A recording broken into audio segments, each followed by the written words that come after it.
Okay, so Sarah and Mary asked me to make a testimonial here because I've been doing the previous Ancestry course, and 2 or 3 sessions in, Sarah said, "Oh, there's an unusual thing happening here. There's a single individual coming through, and normally it's the sort of collective, sort of the whole group's ancestors." Anyway, after a while, she went, "Toby," I could see her working with her pendulum.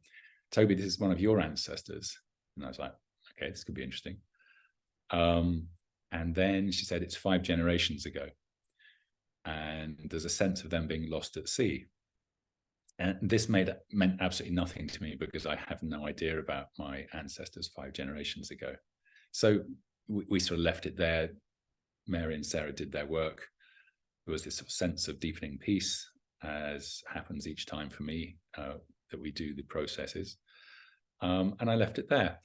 But a month later, my uncle came to visit. And because this history is one of his interests, but he's also a dowser, and he's quite a spirited man. So I told him about this story of Sarah and Mary doing their ancestry work, and this ancestor of mine from 5 generations back being lost at sea. And he went, "Oh, that's Commander Charles Gage Brown."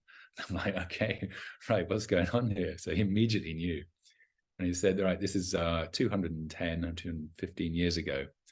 And it's the Napoleonic Wars against France, but also America got involved. And the British fleet was out in the Caribbean.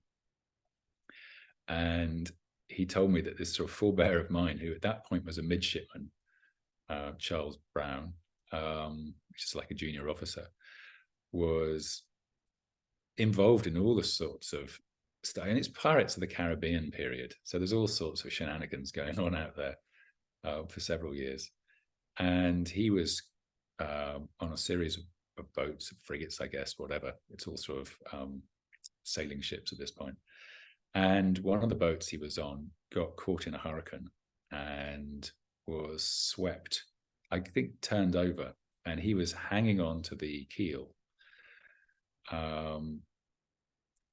with a few other guys who'd survived. And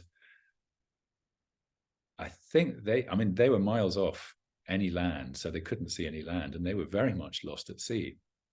And they were eventually swept onto the island of St. Kitts. And my uncle later then sent me a copy of his diaries, and I'll just show you here. I mean, it's amazing for me. This sort of, I don't know if you can see the writing, is with that sort of, I mean, I can't read it. It's so beautifully written, but I can read the odd word. August 1809, and I think this all happened in February 1811. It's on page 2 of the bits photocopied. Anyway, he survived with 4 other sailors being washed on to St. Kitts.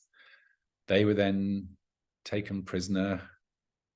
He was then in an exchange on another ship. Eventually, he went back to Britain, and he eventually later became a navigator and was the first British ship to circumnavigate the planet. So there's this enormous story that came back because I mentioned this to my uncle, and he was like, "Yep, I know exactly who you're talking about." So for me, this was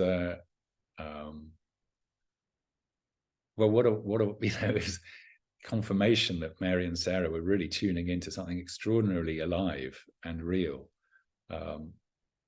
Because up to that point, all I could do was sit there and go, "Well, I trust these guys," and I get a very good feel when they're working, but I have no idea really of what happens at this intergenerational level. But to have it brought home like that was quite astounding for me. So, I can only recommend it as a course. There's a deep subtlety, obviously, working at these intergenerational levels, but it's for real, and that for me it's more than a take home. It's a real grounding in how alive and connected we are to our ancestors. So I'm very grateful to them both for their work. Thank you.